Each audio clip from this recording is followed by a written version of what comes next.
Nah, hari ini tema kita adalah emiten buyback. Apa sih untungnya untuk investor? Ada pertanyaan nih langsung dari Harai.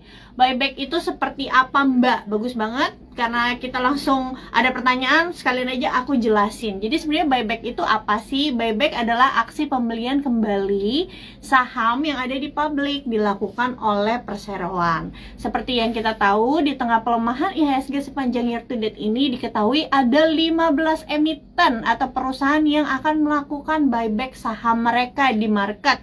Nominalnya bahkan ada yang sampai 4 triliunan, cukup besar ya. Jadi sudah jelas buyback itu adalah pembelian kembali saham yang dilakukan oleh perusahaan. Jadi pembelian sahamnya ini adalah saham yang beredar di publik. Jadi mereka akan melakukan pembelian di pasar reguler gitu ya.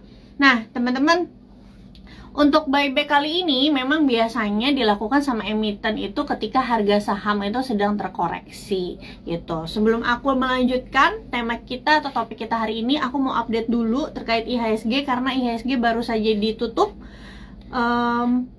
menguat tipis 0,56%. Penguatannya sangat tipis, tapi seperti yang kita tahu satu pekan belakangan IHSG itu cenderung merah atau konsisten merah. Hari ini aja terjadi rebound, tapi reboundnya sangat tipis karena technical rebound aja ya teman-teman. Belum ada katalis yang positif yang mampu membuat IHSG menguat lebih baik dibanding penurunannya. Oke. Untuk transaksi dari asing 1 minggu terakhir, ternyata asing masih melakukan net sell sebesar 1,6 triliun ya di perdagangan reguler kita. Saham-saham yang dijual oleh asing selama 1 minggu terakhir adalah saham-saham seperti Telkom, BBCA, BMRI, BNI, dan Adaro. Dan ada berita terbaru, ternyata hari ini BBRI mengalami all time high ya Sobat Cuan. Jadi all time high sendiri adalah ketika harga saham menyentuh harga tertinggi ya dari rata-rata histori. Jadi hari ini BBRI ditutup di 5.400. Selamat untuk para investor BBRI karena BBRI sudah menyentuh all time high. Lanjut kita bahas tentang buybacknya ini. Kalau tadi aku udah jelasin ya Sobat Cuan terkait dengan apa itu buyback. Sebenarnya tujuan dari buyback itu sendiri apa sih? Karena nggak main-main nih, ada 15 emiten yang akan melakukan buyback atau yang sudah melakukan buyback. Jadi tujuan perusahaan melakukan buyback atau membeli kembali saham mereka di publik, yang pertama udah pasti mengurangi jumlah saham di publik ya. Hai Cialin, halo, aduh ditonton Cialin. Yang kedua, biasa dilakukan ketika harga saham mengalami penurunan tajam hingga bertujuan untuk menjaga trust dari investor. Jadi sifatnya buyback itu untuk menjaga trust dari investor, tujuannya lebih ke psikologi ya. Kenapa sih menjaga trust dari investor? Karena investor biasanya akan melihat kalau perusahaan-perusahaan yang melakukan buyback artinya perusahaan memiliki kepercayaan diri membeli saham perusahaannya sendiri. Dan biasanya ketika perusahaan itu memutuskan untuk membuyback, mereka menganggap harga saham dari perusahaan saat ini tidak mencerminkan kinerja perusahaan yang sebenarnya atau under value. Makanya buyback itu sering sekali dilakukan ketika harga saham itu sedang mengalami koreksi atau penurunan yang cukup tajam. Kalau kita lihat sendiri, beberapa waktu belakangan ini yang ramai memberitakan kalau mereka akan melakukan buyback itu adalah perusahaan-perusahaan energi ya, terutama Saratoga Gang gitu ya. Jadi kayak Adaro dan lain-lain. Karena seperti yang kita tahu, perusahaan-perusahaan ini harga sahamnya memang sedang turun tajam. Nah, buyback itu bisa diartikan bahwa perusahaan meyakini harga saham yang ada saat ini tidak merefleksikan kinerja mereka yang sesungguhnya alias under value. Oke, itu udah dua. Yang ketiga, tujuan perusahaan melakukan buyback adalah menurunkan dividen yang diberikan ke pemegang saham. Jadi untuk Sobat Cuan mungkin yang belum tahu, perusahaan ketika melakukan buyback atau membeli kembali saham yang ada di market ya atau yang ada di publik, saham yang dibeli di publik ini akan masuk menjadi saham treasury namanya. Saham treasury itu dicatatkan di dalam ekuitas. Ketika dicatatkan ke dalam ekuitas, itu bisa saham treasury tidak akan diperhitungkan ketika melakukan perhitungan misalnya EPS atau BVPS. Jadi semacam untuk sementara waktu saham treasury ini tidak masuk perhitungan total saham yang telah diterbitkan perusahaan untuk sementara waktu ya teman-teman. Oke, jadi ini bisa mengecilkan dividen yang diberikan ke pemegang saham. Jadi contoh tadinya perusahaan terbitin katakan 1 juta lembar saham, yang di publik misalnya pegang 400.000 lembar saham, perusahaan pegang sendiri 600.000 lembar saham, perusahaan melakukan buyback di market misalnya 100.000 lembar saham. Artinya yang ada di publik berkurang kan jadi 300.000. Nah 100.000 yang di buybacknya ini masuknya ke saham treasury. Ketika bagi dividen, yang saham yang jadi saham treasury ini tidak berhak mendapatkan dividen gitu. Oke.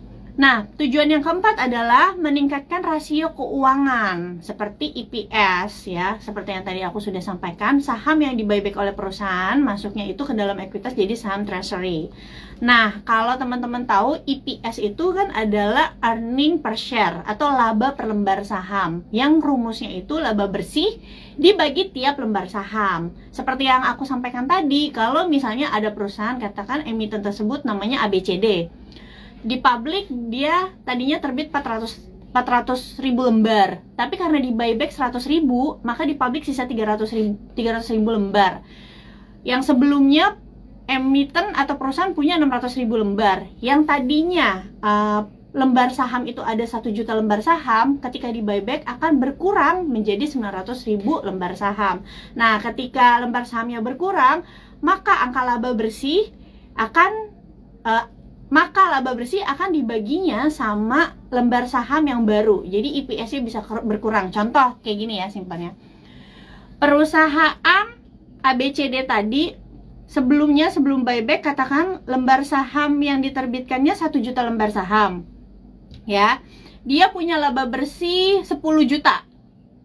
10 juta, laba bersihnya 10 juta. Kalau dibagi 1 juta lembar saham sebelum buyback ya, maka EPS-nya akan 10 ya.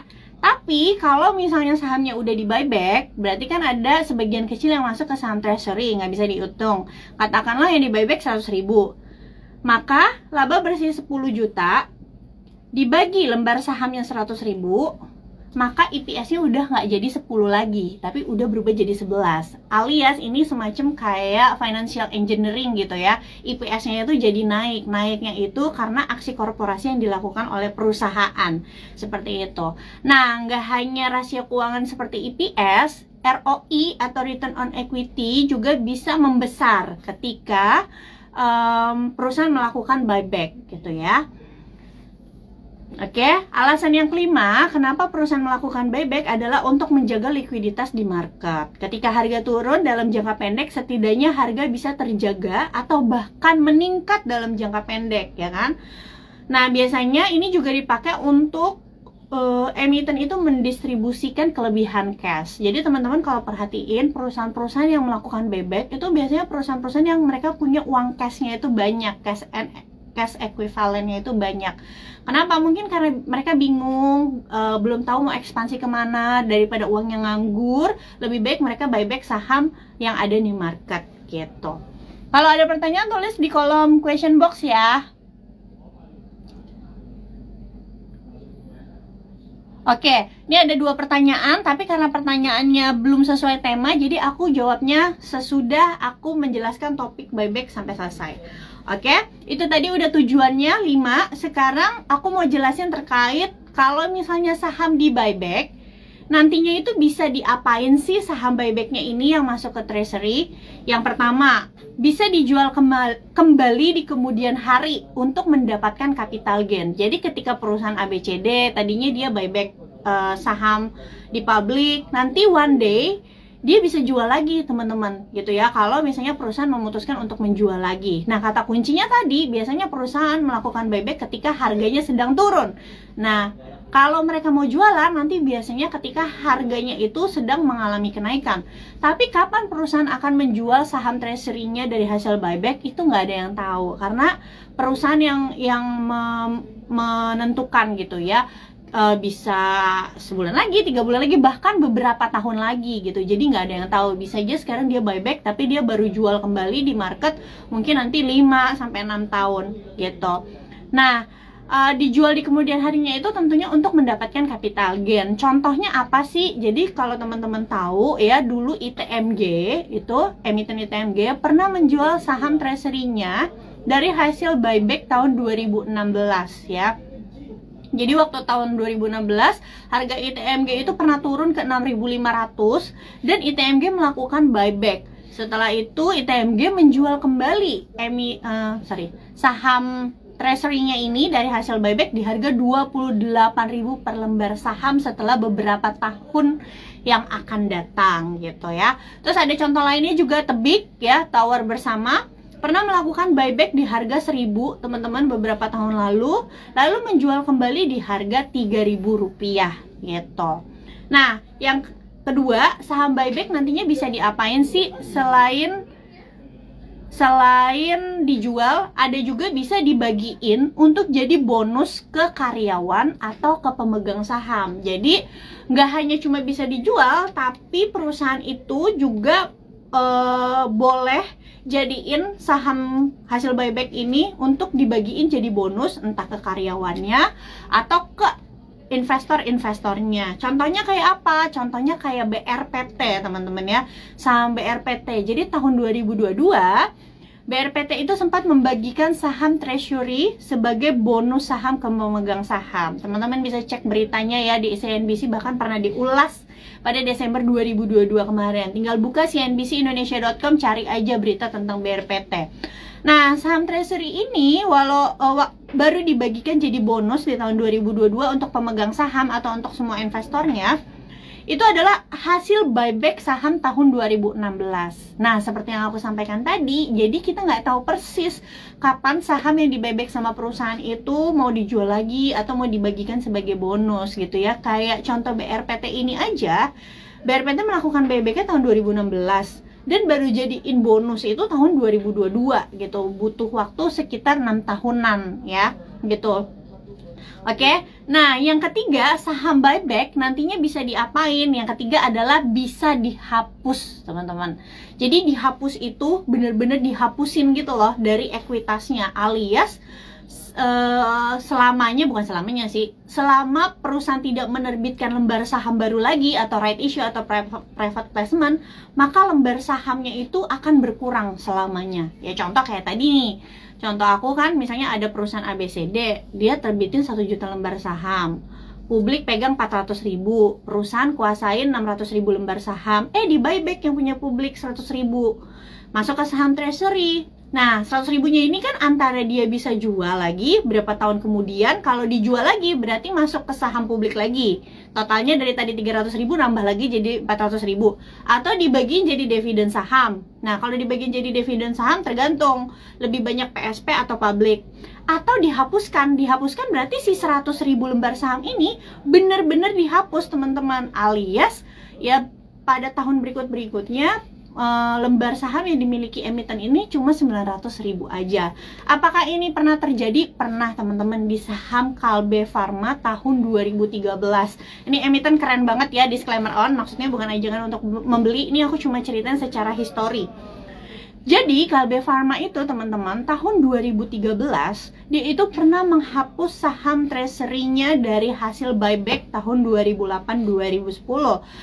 Nilainya itu nggak main-main, jadi saham yang di buyback itu jumlahnya 7,7% dari total saham yang diterbitkan. Ya contoh simpelnya, kalau misalnya Kalbe Farma terbitin 1 juta lembar saham, 7,7% yang di buyback itu artinya adalah 77.000 lembar.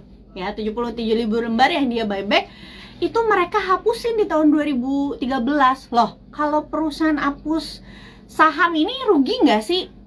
Kalau secara valuasi tentunya bukan secara valuasi, secara kinerja ya, financial engineering sebenarnya jadi lebih bagus, EPS jadi lebih meningkat, ROI juga lagi jadi meningkat. Tapi sebenarnya secara uang mereka tuh bakar duit loh teman-teman. Jadi kalau teman-teman tahu, Kalbe Pharma sendiri waktu 2008-2010 mereka pernah Perseroan pernah melakukan buyback saham di harga 176 per lembar saham ya, senilai 400 miliaran. Tapi di 2013 mereka memutuskan untuk nggak menjual saham treasury-nya. Padahal di 2013 saham Kalbe Pharma itu udah naik jadi 1.200-an. Jadi sebenarnya kalau saat itu Kalbe Pharma menjual saham treasury-nya, itu keuntungannya itu sekitar udah 600%-an, alias dia bisa dapat untung sekitar 2-3 triliun. Tapi yang dilakukan Kalbe Pharma, mereka justru menghapus saham ini. Jadi nggak apa-apa mereka keluar uang 400 miliar untuk buyback saham, abis itu mereka hapus cuma-cuma gitu ya. Pada saat itu Kalbe Pharma lebih memilih untuk menghapus, padahal mereka mau ekspansi. Nah, apa yang mereka lakukan untuk ekspansinya? Mereka bilang karena beban di lapangan keuangan membuat neraca berkurang. Malah mereka bilang kalau misalnya ekspansinya itu mereka udah punya uangnya sendiri gitu, di cash, makanya keren banget. Nah, pada saat itu kalau teman-teman lihat dari periode 2010 sampai 2013 itu harga saham Kalbe Pharma bahkan sampai sekarang udah naik dari sekitar 170-an ke 2000-an di harga sekarang. Oke, aku jawab pertanyaan dulu. Keuntungan perusahaan hapus saham kan jadi rugi dong, karena jadi beban di laporan keuangan dan membuat neraca keuangan berkurang. Nanti dulu. Jadi gini, kalau keuntungan perusahaan hapus saham kan jadi rugi dong, kan karena jadi beban di laporan keuangan. Enggak jadi beban di laporan keuangan. Saham treasury itu nggak bisa dihitung teman-teman, dan saham treasury itu masuknya di ekuitas. Jadi kalau justru lembar sahamnya berkurang, maka EPS-nya bisa meningkat seperti itu. Dia ruginya sebenarnya kalau dia hapus, ya dia rugi. Kemarin dia udah buyback 400 miliar, terus ya udah dihapus gitu aja gitu kan. Ibarat uangnya udah pindah lah ke investor publik. Tapi kalau Kalbe Pharma karena mereka punya uang cash yang banyak, mereka anggap itu nggak apa-apa gitu, karena mereka udah punya uang cash lagi untuk melakukan ekspansi gitu. Kak, Gia saat ini lagi buyback bukan sih Kak? Bukan, Gia bukan lagi buyback, Gia itu lagi restrukturisasi hutang namanya. Jadi teman-teman harus bisa bedain ya, buyback sama right issue itu beda. Kalau buyback itu mereka membeli kembali saham yang ada di publik ya. Kalau right issue mereka menerbitkan kembali saham gitu.